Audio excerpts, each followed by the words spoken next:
لله نحمده ونستعينه ونستغفره ونؤمن به ونتوكل عليه ونعوذ بالله من شرور أنفسنا ومن سيئات أعمالنا من يهده الله فلا مضل له ومن يضلله فلا هادي له ونشهد أن لا إله إلا الله وحده لا شريك له ونشهد أن سيدنا ونبينا ومولانا محمدا عبده ورسوله صلى الله تعالى عليه وعلى آله وأصحابه وأزواجه وبارك وسلم تسليما كثيرا كثيرا. أما بعد فأعوذ بالله من الشيطان الرجيم. بسم الله الرحمن الرحيم. من عمل صالحا من ذكر أو أنثى وهو مؤمن فلنحيينه حياة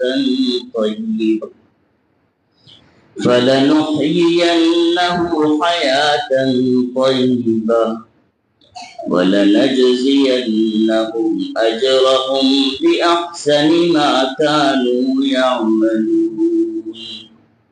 صدق الله العظيم. اللهم صل على محمد وعلى آل محمد كما صليت على إبراهيم وعلى آل إبراهيم إنك حميد مجيد. اللهم بارك على محمد وعلى آل محمد كما باركت على إبراهيم وعلى آل إبراهيم إنك حميد مجيد. حاضرین کرام، اللہ سبحانہ و تعالیٰ کا بڑا فضل ہے، اس کا احسان ہے کہ اللہ تعالیٰ نے ہمیں انسانوں میں بنایا اور پھر انسانوں میں بھی اللہ تعالیٰ نے ایمان والوں میں ہمیں شامل فرمایا. انسان صرف انہی چیزوں کا شکر زندگی بھر ادا کرتے رہے، ادا نہیں کر سکتا. عموماً انسان 4 دور سے گزرتا ہے، ہر انسان. سب سے پہلے قرآن کریم نے کہا هل أتى على الإنسان حين من الدهر لم يكن شيئا مذكورا. انسان کا پہلا دور اللہ تعالیٰ نے فرمایا وہ ذکر کے قابل ہی نہیں ہے، وہ بالکل ایک ذرہ تھا. پھر وہ انسان کا نطفہ بنا، زمانے تک اس کے اندر تھا، قابل ذکر نہیں تھا. پھر اللہ سبحانہ و تعالیٰ نے جوڑے بنائے، رشتے ہوئے، پھر وہ پانی 2-4 قطرے ماں کے رحم میں منتقل ہوئے. یہ بھی ذکر کے قابل نہیں. اور ماں کے رحم میں پہنچنے کے بعد اب وہ 40 دن تک ایک علقہ کی شکل اختیار کیا.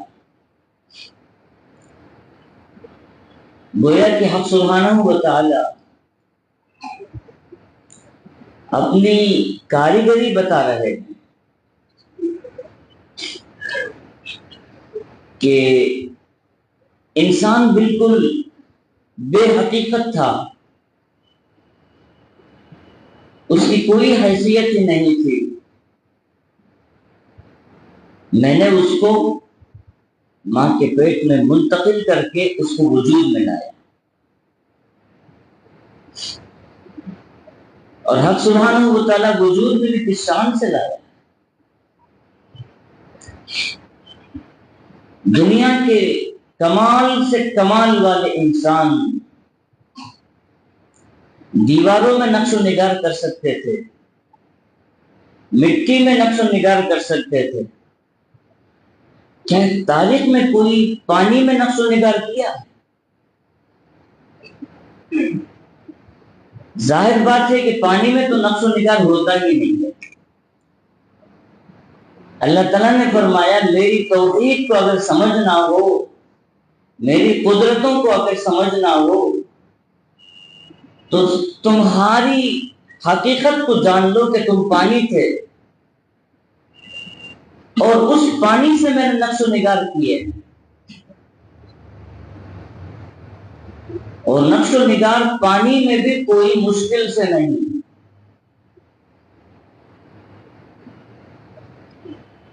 ماں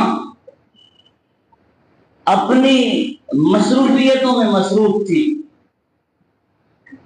کبھی وہ سو رہی تھی، کبھی جاگ رہی تھی، کبھی کروٹیں لے رہی تھی، کبھی اپنے ضروریات میں مصروف تھی، کبھی ترکاریاں کاٹ رہی تھی تو کبھی کھانا پکا رہی تھی، اس طریقے سے وہ مصروف تھی۔ حق سبحانہ و تعالیٰ فرماتے ہیں ماں ادھر مصروف تھی، میری کاریگری برابر اندر چل رہی تھی، اس کے مصروف رہنے سے کبھی اس میں کوئی فرق نہیں پڑا۔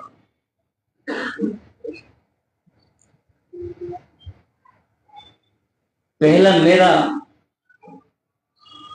احسان یہ مانو کہ میں نے تمہیں پانی سے نقش و نگار کیا، اور دوسرا میرا احسان یہ مانو کہ تمہیں اشرف المخلوقات میں سے بنایا۔ اللہ سبحانہ و تعالیٰ نے انسان کو وہ عزتوں سے مالا مال کیا ہے کہ جملہ مخلوقات میں کسی کو وہ عزت وہ حرمت نہیں ہے۔ یقیناً جانور ہیں دنیا کے اندر، انہیں عزت ہے۔ قرآن کریم نے کہا وَلَقَدْ كَرَّمْنَا بَنِي آدَمَ وَحَمَلْنَاهُمْ فِي الْبَرِّ وَالْبَحْرِ، انسان کو ہم نے عزتوں سے مالا مال کیا ہے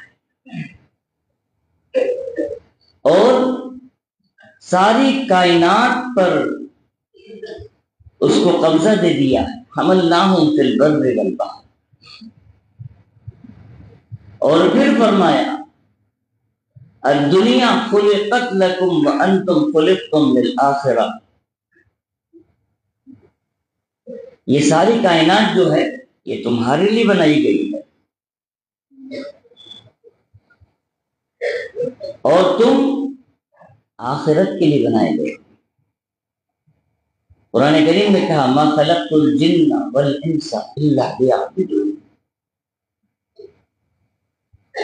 انسان کو اور جنات کو صرف اور صرف عبادتوں ہی کے لیے پیدا کیا گیا۔ کیا سوال یہ پیدا ہوتا ہے انگنت مخلوقات میں کیا کسی اور کو بھی عبادت کے لیے پیدا کیا گیا؟ کسی اور کو بھی اس کے لیے مامور کیا گیا؟ نہیں، جتنے جانور ہیں وہ سارے جانوروں کو انسان کے خاطر اور انسان کو اللہ کی عبادت کے خاطر پیدا کیا گیا۔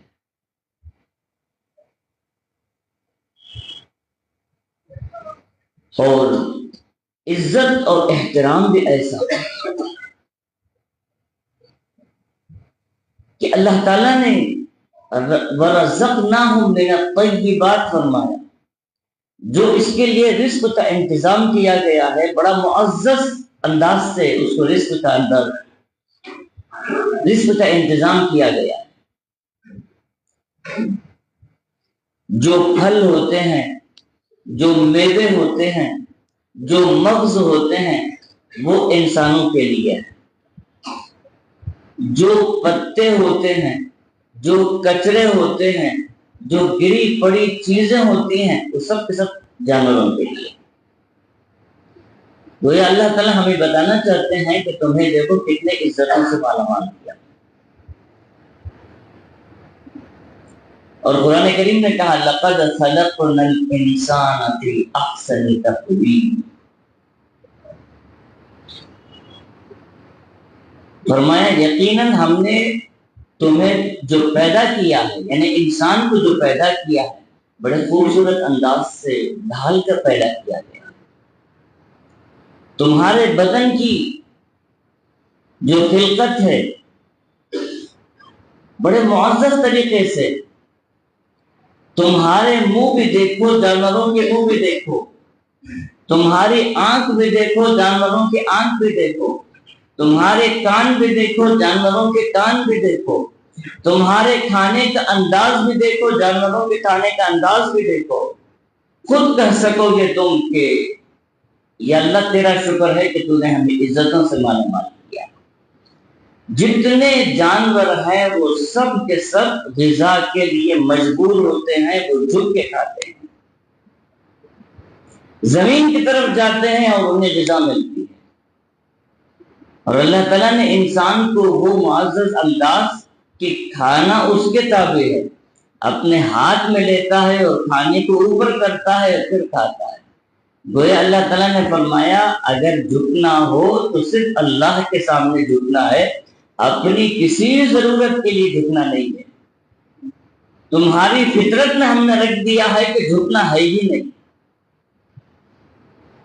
حتیٰ کہ کھانے کا بھی نظم میں نے ایسے کیا ہے کہ تم اپنے ہاتھ سے اٹھاتے ہو اور کھاتے ہو۔ لَقَدْ خَلَقْنَا الْإِنسَانَ فِي أَحْسَنِ تَقْوِيمٍ۔ وہ ایک واقعہ ہے کہ ایک شوہر اپنی بیوی پر اتنا فریفتہ ہوا، عموماً فریفتہ ہونے والا شوہر ہی ہوتا ہے، دھوکہ کھانے والا شوہر ہی ہوتا ہے، بے وقوف بننے والا شوہر ہی ہوتا ہے، مکار جو ہوتی ہے وہ عورت ہوتی ہے۔ تو کوئی آدمی تھا جو اپنی بیوی پر اتنا فریفتہ ہوا، کہنے لگا اللہ کی قسم چاند سے زیادہ تو خوبصورت ہے۔ بیوی نے کہا تم نے بہت غلط بات کہی، کہاں چاند اور کہاں میں، کہاں چاند اور کہاں میں، کیا ہماری تمہاری طلاق نہیں پڑ گئی؟ غلط قسم تم نے نہیں کھا لی؟ تب جا کے اس کی آنکھ کھلی۔ ایک عرب نیوز کے اندر عجیب سا لطیفہ تھا کہ ایک شوہر کی بیوی جو ہے انتقال کر گئی تھی، تو شوہر ایسے کرتا تھا کہ اپنے پرانے کپڑوں کو پھاڑ لیتا اور جا کے اس کی قبر پہ بیٹھ جاتا، روزانہ کبھی سینہ مار کے روتا تھا اور کبھی سر مار کے روتا تھا، کبھی کپڑوں کو پھاڑ کے روتا تھا۔ دیکھنے والوں نے چند دن دیکھا، اب انہوں نے سمجھا کہ شاید بیچارے کا باپ چلا گیا، بیچارے کی ماں چلے گئی، یا کوئی بہت خاص آدمی چلا گیا۔ اس سے جا کے پوچھنے لگا بھائی کون چلا گیا؟ تو اس نے کہا کہ بیوی میری مر گئی ہے، اس غم میں روزانہ آتا ہوں۔ وہ عرب تھا، اس نے مذاق میں کہا جوان ہے، اتنا رونے پیٹنے کی کیا ضرورت ہے، دوسری شادی کر لے، غم ہلکا ہو جائے گا۔ اس نے کہا نہیں ایسی بات نہیں ہے۔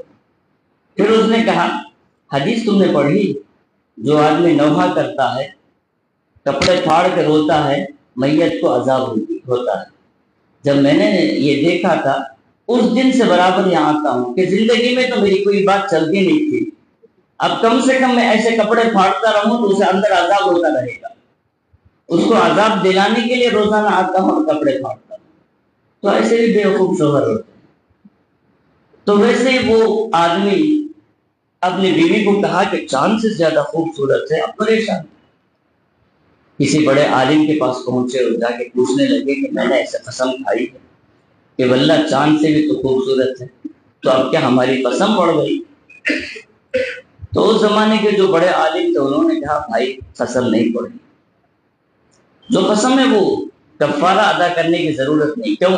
اللہ تعالیٰ نے فرمایا وَلَقَدْ كَرَّمْنَا بَنِي آدم، انسان کو سب سے زیادہ ہم نے عزتوں سے مالا مال کیا۔ اور دوسری بات اللہ تعالیٰ نے فرمایا لَقَدْ خَلَقْنَا الْإِنسَانَ فِي أَحْسَنِ تَقْوِيمٍ، انسان کا جو ڈھب ہے، جو اس کی خلقت ہے وہ بڑی بہترین ہے۔ تو گویا یہ فرما دیا کہ تم ہی پیدا کرنے کے بعد سورج کو بھی میں نے تمہارے تابع کر دیا، چاند کو بھی تمہارے تابع کر دیا، رات کو تمہارے تابع کیا، دن کو تمہارے تابع کیا، ساری کائنات کو حتیٰ کہ دریاؤں کو تمہارے تابع کر دیا۔ تو فرمایا اس سے قسم نہیں پڑی۔ تو یہ بتانا مقصود ہے کہ اللہ سبحانہ و تعالیٰ کی طرف سے ہمیں اتنی عزتیں ملی ہیں، اتنی نعمتیں ملی ہیں، اتنی دولتیں ملی ہیں، اور اللہ تعالیٰ ہم سے عبادت چاہتے ہیں۔ تو کیا صرف شب برات میں ہم عبادت کریں گے؟ کیا ہم صرف شب قدر میں عبادت کریں گے؟ کیا ہم صرف رمضان کے دنوں میں عبادت کریں گے؟ ہمیں تو عبادت ہی کے لیے پیدا کیا گیا ہے، ہماری ڈیوٹی جو ہے وہ عبادت ہے۔ سال بھر ہماری زندگی جو ہے وہ عبادتوں میں گزرنا چاہیے، ہر دن ہمارا عبادتوں میں مصروف رہنا چاہیے۔ رسول اکرم صلی اللہ علیہ وسلم نے امت کو کیا سکھایا کہ ہر چیز تمہاری عبادت ہو جائے، حتیٰ کہ تمہارا سونا بھی عبادت ہو، جاگنا بھی عبادت ہو، تجارت تمہاری عبادت ہو، معاملات تمہارے عبادت ہو، معاشرت تمہارے عبادت ہو، اخلاق تمہارے عبادت ہو، ساری چیزیں عبادت ہو جائیں۔ ہم کہاں اس چکر میں پڑے ہوئے ہیں کہ صرف شب قدر میں عبادت کے لیے انتظار کریں گے، وہ جو شب قدر آ جائیں تو پھر میسج بنا کے بھیجیں گے کہ شب قدر ہے کہ نہیں، ہے کہ نہیں، ہے کہ نہیں۔ کتنی بڑی بیوقوفی ہے، 1400 سال سے جو شب قدر چل رہی ہے، آج ہم نکلے ہیں اس کو مٹانے کے لیے۔ اگر یہ مٹنے والی رات ہوتی تو کبھی کی کبھی مٹ جاتی تھی۔ 1400 سال اور کیسے کیسے دن، کیسے کیسے فتنے آنے کے بعد بھی آج شب قدر منانے والے ہیں۔ ہاں یہ اور بات ہے کہ خرافات جو ہیں یہ ممنوع ہے، خرافات نہیں کرنا، لیکن شب قدر یہ تو ایک معزز رات ہے، اور اس کے متعلق فرمایا فیہا یفرق کل امر حکیم، اس رات میں بڑے بڑے فیصلے ہوتے ہیں، رزق روزی کے فیصلے ہوتے ہیں، عمر کے فیصلے ہوتے ہیں، تقدیروں کے فیصلے ہوتے ہیں۔ جس رات تقدیر ہماری لکھی جاتی ہو، ہم اس رات عبادتوں میں مصروف رہنا چاہیے، ذکر و اذکار میں مصروف رہنا چاہیے، غیبتوں میں اور بد اخلاقیوں میں رہ کر اپنی تقدیر کو گویا کہ اللہ تعالیٰ کی ذات کے سامنے ہم اپنے آپ کو فاسق و فاجر بنا کر ثابت کرنے سے بہتر ہے کہ عابد و زاہد اللہ تعالیٰ کے سامنے پیش کریں گے۔ انسان کے ساتھ نفس ہے، بہت بار ایسے ہوتا ہے کہ نفس انسان کو دھوکہ دیتا ہے کہ عبادت ہم کیوں کریں، چنا آدمی عبادت کیا، اگر عبادت اس کی صحیح تھی تو آج بیماریوں میں کیوں ہے، عبادت اگر صحیح تھی تو پریشانیوں میں کیوں ہے، عبادت اگر صحیح تھی تو آج فتنے و فساد اس کے ساتھ جو بھی ہیں ان چیزوں میں ملوث کیوں ہے، یہ دیکھنے کا انداز نہیں۔ سیدنا موسیٰ علیہ السلام کے زمانے میں ایک بڑا آدمی تھا، سیدنا موسیٰ علیہ السلام کی خدمت میں آج کہنے لگا موسیٰ تم کس بات میں لگے ہوئے ہو، ہر ایک آدمی کو ڈراتے ہو، دھمکاتے ہو، ساری چیزیں، میں دیکھو کچھ کرتا نہیں ہوں لیکن میرے ساتھ مال و دولت کا سلسلہ برابر چلا آ رہا، اگر میں برا ہوتا، اگر میں غلط ہوتا تو یہ مال و دولت میرے پاس کہاں رہتی، یہ سکون و اطمینان کہاں رہتا، یہ صحت اور تندرستی مجھے کہاں رہتی۔ سیدنا موسیٰ علیہ السلام کو اس بات سے رنج ہوا، اور سیدنا موسیٰ علیہ السلام بھی وہ شان کہ نبی تھے کہ کلم اللہ موسیٰ تکلیما، سیدنا موسیٰ اللہ تعالیٰ سے بار بار گفتگو فرماتے رہتے تھے، اللہ سے لمبی لمبی گفتگو کرنے کی بڑی خواہش ہوتی تھی۔ تو سیدنا موسیٰ علیہ السلام نے اللہ تعالیٰ سے شکوہ کیا کہ یا اللہ، میری امت کا یہ باغی ہے، یہ سرکش ہے، یا اللہ یہ سرکشی میں برابر لگا ہوا ہے، آپ اس کو مواخذہ نہیں کرتے، آپ اس سے کوئی نعمت چھینتے نہیں۔ اللہ سبحانہ و تعالیٰ نے فرمایا کہ موسیٰ، نعمت میں نے اس سے چھین لیا، اس کو اس کا احساس نہیں ہے۔ سیدنا موسیٰ نے فرمایا کہ یا اللہ کیسے چھینے آپ سے؟ تو فرمایا میں نے عبادتوں کی جو توفیق ہے اس سے سلب کر لی ہے، یہ سب سے بڑی نعمت ہے۔ جو امت کا درد ہے، جو رحم دلی ہے، میں نے اس سے چھین لی ہے، اس کو پتھر دل بنا دیا ہے۔ ختم اللہ علی قلوبہم وعلی سمعہم وعلی ابصارہم غشاوہ، نہ اب اس میں کوئی اچھی بات سننے کی یا سمجھنے کی اس کے اندر کوئی صلاحیت نہیں ہے، سب چیزیں ختم ہیں اور اس کو اس کا پتہ نہیں رہی دنیا، اس کی تو کوئی حقیقت نہیں۔ سیدنا موسیٰ علیہ السلام کو تب پتہ چلا کہ اصل کون سی نعمت ہے جو چھن جاتی ہے پھر پتہ نہیں چلتا۔ شیطان ہر طرح سے انسان کو بھٹکانے میں لگا ہوا ہے۔ مشہور واقعہ سیدنا جنید بغدادی رحمۃ اللہ علیہ، سید الطائفہ تھے۔ آپ کی مجلس میں لوگ آتے تھے، بیٹھے رہتے تھے، اللہ والے ہیں، خدمت گزار ہیں، کوئی آدمی پانی پلانے کی کوشش کرتا ہے، پانی پلا دیتا ہے، کوئی کھانا کھلا دیتا ہے، لوگ میں حضرت کے منہ میں ڈال دیتا ہے، حضرت مصروف عبادت میں۔ ایک آدمی آیا خدمت کی غرض سے، اور آیا اور چند دن رہا اور آج کہنے لگا حضرت آپ ہی کے اطراف لوگ رہتے ہیں، آپ ہی کو کھلاتے بھی ہیں، آپ ہی کو پلاتے بھی ہیں، کیا کبھی بندے کی طرف، میری طرف، جبکہ میں آپ کا خادم ہوں، کوئی توجہ نہیں کرتا ہے، مجھے کوئی کھلاتا نہیں ہے، پلاتا نہیں ہے؟ حضرت جنید بغدادی نے فرمایا ٹھیک ہے، میں کہہ دیتا ہوں، لوگ تجھے بھی کچھ کھلا دیں گے، تجھے کچھ پلا دیں گے۔ تو چند دن لوگ اس کو بھی پلانے لگے، اس کو بھی کھلانے لگے۔ جب چند دن گزرے ہیں، اب آج کہنے لگا حضرت میری بھی بیوی ہے، میرے بھی بچے ہیں، میری بھی ذمہ داریاں ہیں، کب تک میں آپ کے ہاں پڑے رہوں، میں جانا چاہتا ہوں۔ تو سیدنا جنید بغدادی نے فرمایا ٹھیک ہے چلے جا۔ چند دن چلا گیا، غائب ہو گیا، چند دن کے بعد واپس آیا اور آ کے کہنے لگا حضرت مجھے پہچانتے ہیں میں کون ہوں؟ سیدنا جنید بغدادی نے فرمایا میں اچھی طریقے سے تجھے جانتا ہوں کہ پہلے میرے پاس دھوکہ دینے کے لیے آیا تھا، چند دن میرے ساتھ گزارا، اور چند دن تو نے لقمہ مجھ سے مانگا، لوگوں سے پانی پلوایا، اور پھر ایک ہیلا بنایا اپنی بیوی بچوں کے پاس جانے کے لیے۔ میں نے سمجھا کہ ابلیس مردود یہاں سے چلا گیا، لیکن پھر میرے پاس آیا۔ تو اس وقت وہ شرمندہ ہو کے کہنے لگا آپ مجھے پہچان گئے؟ میں تو ابلیس تھا، میں آپ کے لوگوں کے درمیان آ کر بہکانے کا ایک طریقہ سوچا تھا، اور آپ مجھے سمجھ لیں۔ تو ایک بزرگ اس واقعے کے بعد فرماتے ہیں کہ شیطان ہر جگہ گیا اور دھوکہ دیا، لیکن سیدنا جنید بغدادی رحمۃ اللہ علیہ کے خدمت میں آیا اور وہاں نا امید ہو کے واپس ہوا۔ کیوں؟ ایک بڑے کا سایہ جب رہتا ہے تو چھوٹوں کی حفاظت ہو جاتی ہے۔ سیدنا جنید بغدادی کی خدمت میں رہے، جو بندے ان کی صحبت میں رہے، شیطان انہیں دھوکہ دینا چاہ رہا تھا، شیطان انہیں بہکانا چاہ رہا تھا، لیکن بہکا نہیں پایا، مجبور ہو کر، مایوس ہو کر ادھر سے نکل گیا۔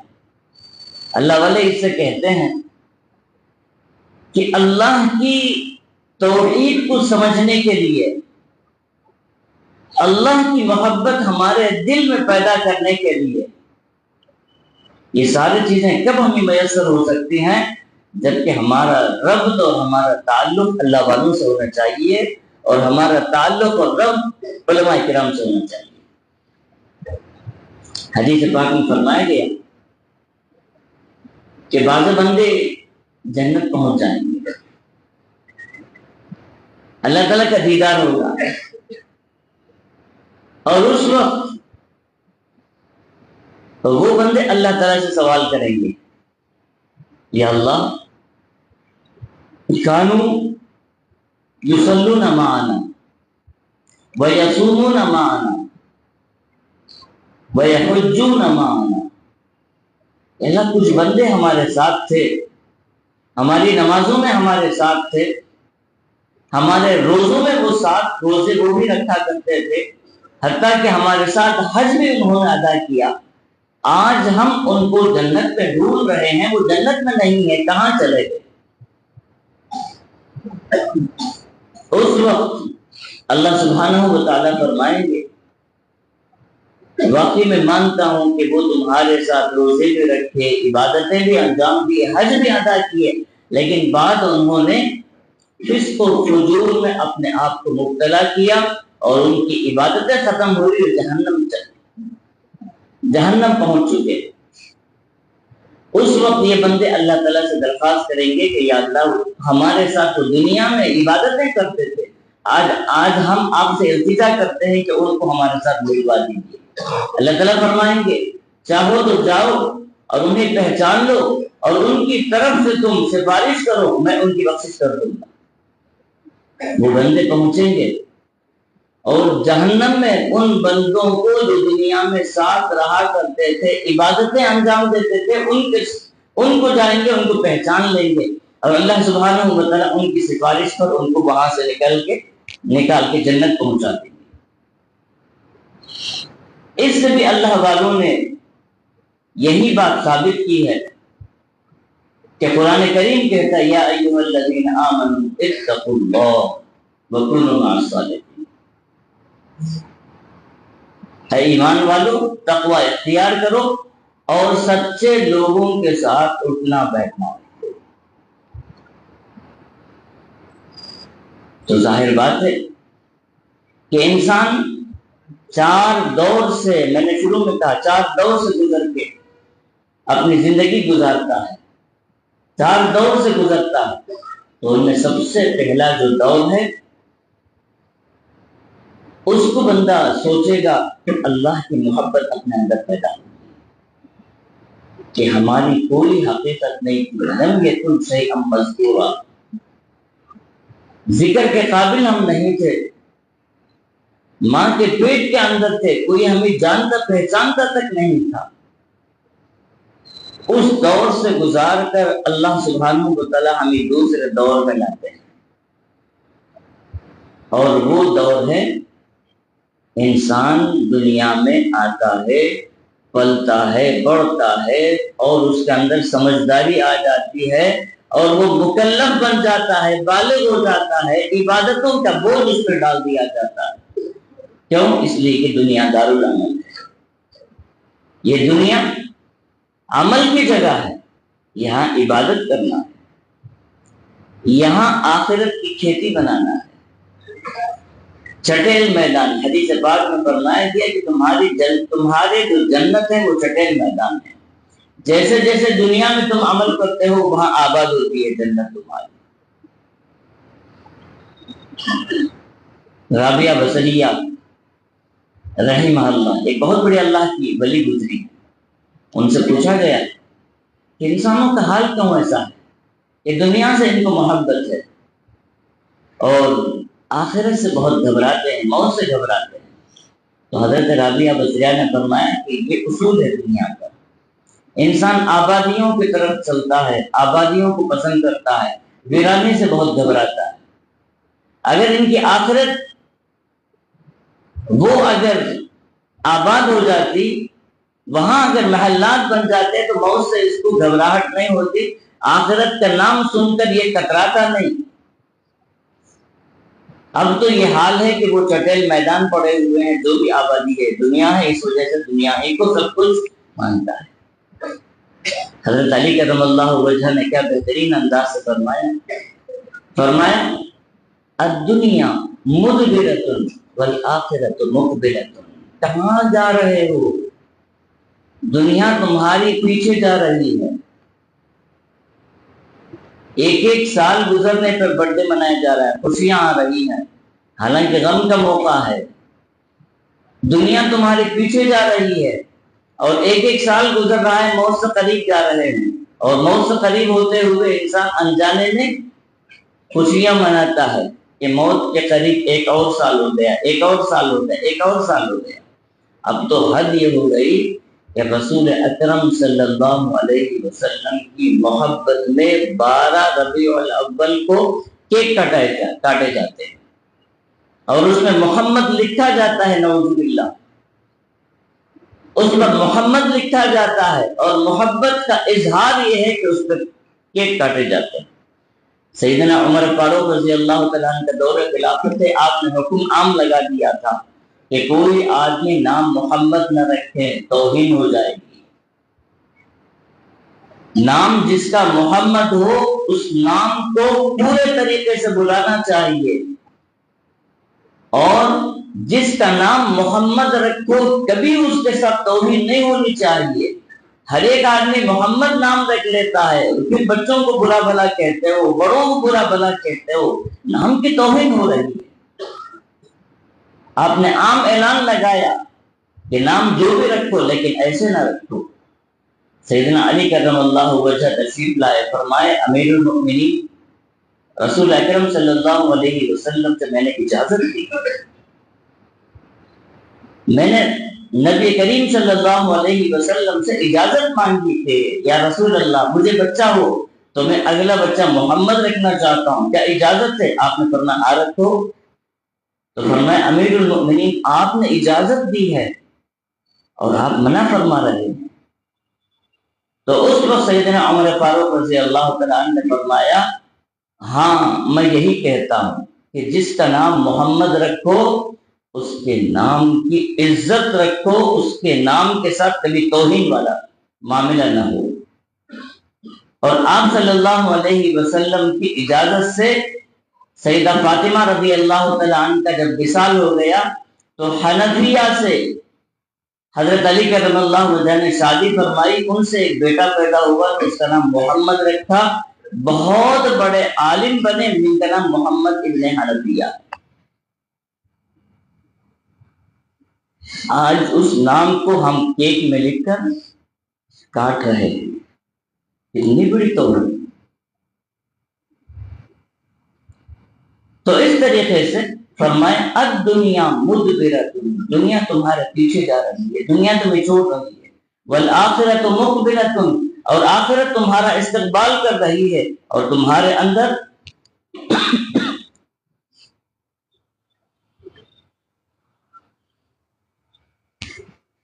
اس کا احساس ختم ہو چکا ہے۔ پھر فرمایا وَلِكُلٍّ مِّنْهَا بَنُونَ، کچھ لوگ دنیا کے پجاری ہیں، کچھ آخرت کے بندے ہیں۔ اور پھر آپ نے نصیحت فرمائی فَكُونُوا أَبْنَاءُ الْآخِرَةِ، آخرت والے بندے بن جاؤ۔ آخرت ہی کے لیے پیدا کیا گیا، دنیا میں رہو، کھاؤ پیو ساری چیزیں کرو، لیکن اللہ کو بھول کر نہیں۔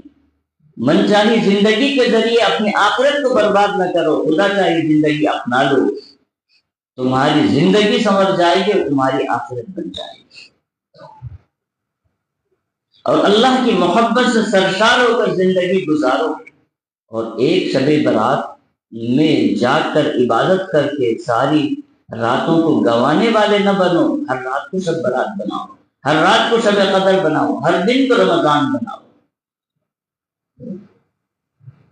تو میں نے کہا کہ انسان کا پہلا دور وہ ہے جو ماں کے پیٹ کے اندر، اور دوسرا دور دار العمل دنیا،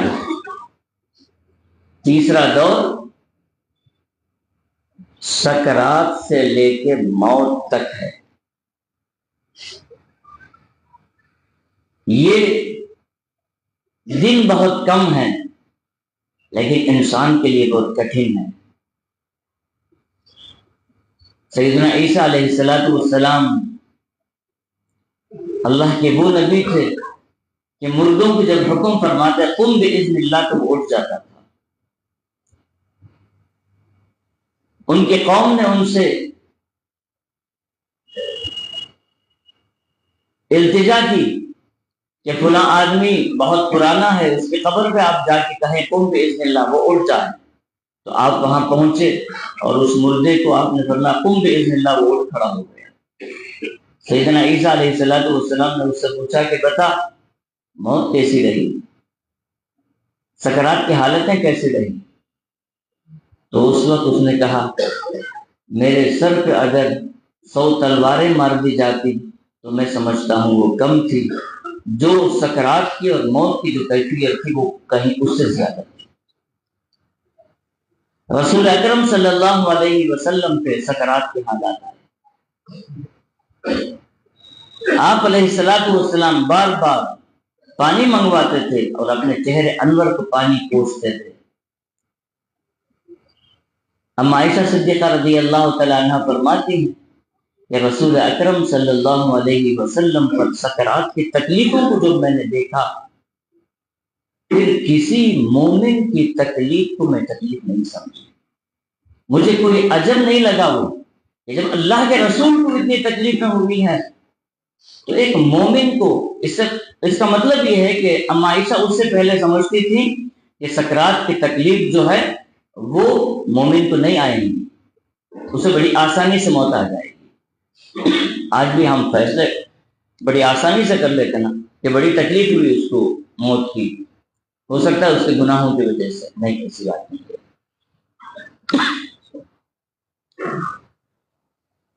یہاں ایک سوال پیدا ہوتا ہے کہ انسان کو ان تکلیفوں سے اس کے گناہوں کو معاف کر دیا جاتا ہے یا ان تکلیفوں کے ذریعے اس کے درجات کو بلند کیا جاتا ہے. رسول اکرم صلی اللہ علیہ وسلم کو تکلیف آئی ہے، آپ معصوم ہیں، کوئی خطا ہے ہی نہیں، اور درجات آپ کے وہ ہیں کہ جس کے بعد کوئی درجہ ہے ہی نہیں، تو پھر تکلیف آپ کو کیوں آئی؟ علماء کرام نے فرمایا گویا کہ اللہ سبحانہ و تعالیٰ نے جب بھی کسی مومن کو تکلیف سکرات کی آتی ہے وہاں اس گھر میں رہنے والوں کو ایک یاد دلانا چاہتے رسول اکرم صلی اللہ علیہ وسلم کی سکرات. اور آپ علیہ السلام نے ان تکلیفوں کو جھیل کے مومنین کو فرما دیا کہ تمہارے اوپر جو تکلیفیں آتی ہیں وہ کوئی بڑی بات نہیں. تو یہ تیسرا مرحلہ ہے. اور چوتھا دور اس کا ہر انسان کو قبر سے لے کے حشر تک، وہ کتنی لمبی زندگی ہے، کتنا لمبا سونا ہے اس کو پتہ نہیں ہے وہ، لیکن ہر ایک انسان کو اس سے گزرنا ہی ہے. تو ہر انسان کو 4 دور سے گزرنا ہی ہے. تو ہم ہماری زندگی کو صرف کھانے پینے سونے کا نام نہ سمجھیں، بلکہ ایک دور جو ہمارا گزرا ہے وہ گزر چکا ہے. جو دور ہے بعد والے 2 دوروں کے سنہرے دور بنانے کا وقت ہے، یہ گنوانے کا وقت نہیں ہے. ہر لمحے کو بہتر بنانے کی کوشش کرنے کا وقت ہے، اور رو کر گڑ گڑا کر اللہ تعالیٰ سے اپنے گناہوں کی معاف کی تلافی کرنے کا موقع ہے. من چاہے زندگی کے ذریعے برباد کرنے کا نہیں ہے. جب ان 4 ادوار سے بندہ گزرتا ہے تو پھر 5واں دور اس کا ابدی زندگی کا شروع ہوتا ہے، وہ آخرت ہے. وہاں اللہ کے رحم و کرم سے بندہ جتنا دارالعمل میں کیا ہے وہاں دارالجزا. لہذا سیدنا علی کرم اللہ وجہ نے فرمایا لا تکونو من ابناء الدنیا کونو من ابناء الآخرہ، آخرت کے بندے بن جاؤ، کبھی دنیا کے بندے بن کر زندگی میں گزارو۔ تو ان چیزوں سے ہمیں سمجھنا چاہیے کہ اللہ سبحانہ و تعالیٰ نے بڑا آسان نسخہ عطا فرمایا، من عمل صالحا من ذکر او انثی، تم سے صرف اچھے اچھے عمل مانگے جاتے ہیں۔ جب تم عمل کرنے چلتے ہو تو وہ مرد ہو یا عورت ہو، ایمان تمہارے اندر ہونا چاہیے۔ ایمان کے ساتھ جب چھوٹا سا بھی عمل کرتے ہو، آخرت میں تو تمہارے لیے بڑے فیصلے ہیں، فَلَنُحْيِيَنَّهُ حَيَاةً طَيِّبَةً، دنیا کی زندگی اللہ تعالیٰ عمل والی زندگی بنا دیتے ہیں، دنیا کی زندگی کو اللہ تعالیٰ عزت والی زندگی بنا دیتے ہیں، دنیا کی زندگی کو اللہ تعالیٰ سکون والی زندگی بنا دیتے ہیں۔ وَلَنَجْزِيَنَّهُمْ أَجْرَهُمْ بِأَحْسَنِ مَا كَانُوا يَعْمَلُونَ، اور تم جتنے بھی عمل کرتے ہو، ان اعمال سے اللہ کا کوئی فائدہ نہیں ہے، ہر عمل کا تمہیں، وہ چھوٹا عمل ہو کہ بڑا عمل ہو، بدلہ چکا دیا جائے گا، بہتر طریقے سے بدلہ دیا جائے گا۔ فرمایا من جاء بالحسنہ فلہ عشر امثالہا، ایک کام کرتے ہو، اچھا کام کرتے ہو تو 10 گنا بنا کر تمہیں دے دیا جاتا ہے، حتیٰ کہ وہ 700 گنا کے برابر بھی تمہیں دیا جاتا ہے۔ ان ساری چیزوں کو سمجھ کر آج کی رات کی قدر کریں، اور پھر اس رات کے ذریعے آنے والے رمضان کو بہتر انداز سے اللہ تعالیٰ سے مانگیں کہ رمضان پانے والے بندوں میں اللہ ہمیں شامل فرما دے۔ اللہ تعالیٰ سے دعائیں میں توفیق عطا فرمائے۔ وآخر دعوانا اللہم ارنا الحق حقا وارزقنا اتباعہ وارنا الباطل باطلا وارزقنا اجتنابہ۔ یا احد من لا احد لہ، یا سند من لا سند لہ، یا ذخر من لا ذخر لہ، یا حرز الضعفاء، یا کنز الفقراء، یا عظیم التجا، یا منقذ الحلقہ، یا منجی الغرقہ، انت الذي سجد لك سواد الليل وضوء النهار وشعاع الشمس ودبيب الماء ونور القمر، اللهم انت الله لا اله الا انت، اسألك ان تصلي على سيدنا محمد، نسألك ان تصلي على سيدنا محمد وعلى آل محمد وبارك وسلم۔ الہ العالمین تو قاضی الحاجات، ہم محتاج ہیں، ہمارے گناہوں کو معاف فرما، ہماری خطاؤں سے درگزر فرما، صغیرہ کبیرہ جانے انجانے سارے گناہوں کو معاف فرما۔ یا اللہ تو بڑا ہی رحیم و کریم آقا ہے، بڑے بڑے گناہوں کو معاف کر دیتا ہے، دریا کے جھاگ کے برابر بھی گناہوں کو معاف کرنے میں دیر نہیں لگتی۔ یا اللہ تو دینے پر آ جائیں تو تجھ جیسا دینے والا کوئی نہیں، یا اللہ مواخذے پر آ جائیں تو تجھ جیسا قہار و جبار کوئی نہیں۔ یا اللہ رحم الراحمین، تیری رحمت تو وہ وسیع ہے جو تیرے غضب پر بے غالب ہے۔ یا اللہ رحم کا معاملہ فرما دے، کرم کا معاملہ فرما دے، فضل کا معاملہ فرما دے۔ اے اللہ محض اپنے لطف و کرم ہمیں محروم نہ فرما، اے اللہ محروم نہ فرما، اے اللہ آج کی مقدس رات پانے والے بندوں میں ہمیں شامل فرما دے۔ اے اللہ رحم الراحمین پروردگار، ہمارے رزق و روزی کے فیصلے فرما دے، ہماری عمر کے فیصلے فرما دے، بہتر الہ العالمین اطاعتوں کے فیصلے فرما دے، توفیقات صالحات کے فیصلے فرما دے، عمر درازی کے فیصلے فرما دے۔ اے اللہ حج و عمروں کی، اے اللہ رحم الراحمین توفیقات کے فیصلے فرما دے۔ اے اللہ رحم الراحمین پروردگار، ہمارے جتنے بھی حاجتیں ہیں ہم سے بہتر آپ جانتے ہیں، اے اللہ ہماری ساری حاجتوں کو الہ العالمین پوری فرما دے۔ اے اللہ ہر خیر کے ہم سوالی ہیں، عطا فرما دے، ہر شر سے ہم پناہ مانگتے ہیں، ہماری حفاظت فرما لے۔ اے اللہ رحم الراحمین صحت و عافیت سے مالا مال فرما۔ اے اللہ جو بیمار ہیں انہیں شفا کاملہ عاجلہ مستقرہ نصیب فرما، جو الہ العالمین جو بے روزگار ہیں انہیں روزگار عطا فرما۔ اے اللہ حلال روزی عطا فرما، اے اللہ رحم الراحمین حلال روزی عطا فرما۔ اے اللہ حرام سے توبہ کرنے کی توفیق عطا فرما۔ اے اللہ حرام کا احساس ہم سے ختم ہو چکا ہے، اے اللہ حرام روزی کی طرف ہم لپک رہے ہیں۔ اے اللہ رحم الراحمین نہ ہمارا کھانا صحیح ہے، نہ پینا صحیح ہے، نہ دیکھنا صحیح ہے، اے اللہ ساری چیزیں حرام ہو گئی ہیں۔ الہ العالمین، الہ العالمین، الہ العالمین، الہ العالمین معاف فرما دے، اے اللہ معاف فرما دے۔ اے اللہ توبے کے دروازے کو ہمارے لیے کھول دے۔ اے اللہ رحم الراحمین توفیقات صالحات ہم سے اے اللہ ارحم الراحمین مت چھینیے، اے اللہ توفیقات صالحات سے مالا مال فرما دے، اے اللہ سارے عالم میں جہاں بھی مظلوم مسلمان ہیں الہ العالمین ان کے ظلم کی داستانوں کو ختم فرما دے، اے اللہ ان کی مدد فرما، اے اللہ ان کے غلبے کے فیصلے فرما، اے اللہ خصوصاً ہندوستان کے حالات کو صحیح فرما دے، اے اللہ ارحم الراحمین ظالم حکمرانوں کو ہم سے دور فرما دے، اے اللہ ارحم الراحمین کافر صحیح مشرک صحیح اے اللہ انصاف پسند حاکم عطا فرما دیجئے، اسلام پسند حاکم نصیب فرما دیجئے، ظالموں کو ہم سے دور فرما دیجئے، سارے عالم کے مسلمانوں پر رحم فرما دیجئے، حرمین شریفین کی حفاظت فرما، مساجد کی حفاظت فرما، مدارس کی حفاظت فرما، مراکز دینیہ کی حفاظت فرما، خانقاہوں کی حفاظت فرما، اے اللہ تیرے نیک بندوں کی حفاظت فرما، ان کے صدقے سارے مسلمانوں کی حفاظت فرما، جتنے لوگوں نے دعاؤں کے لیے کہا ہے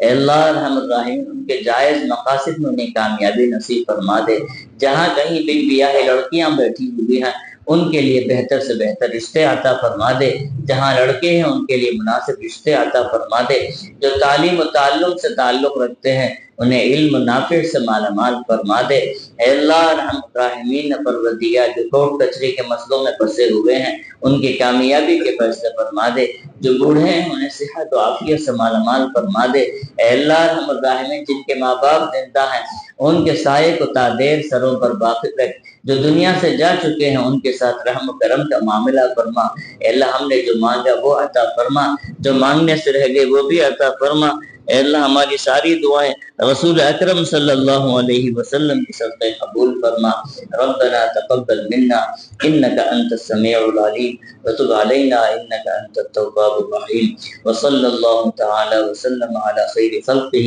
سيدنا محمد وآله وصحبه اجمعين آمين برحمتك يا ارحم الراحمين والحمد لله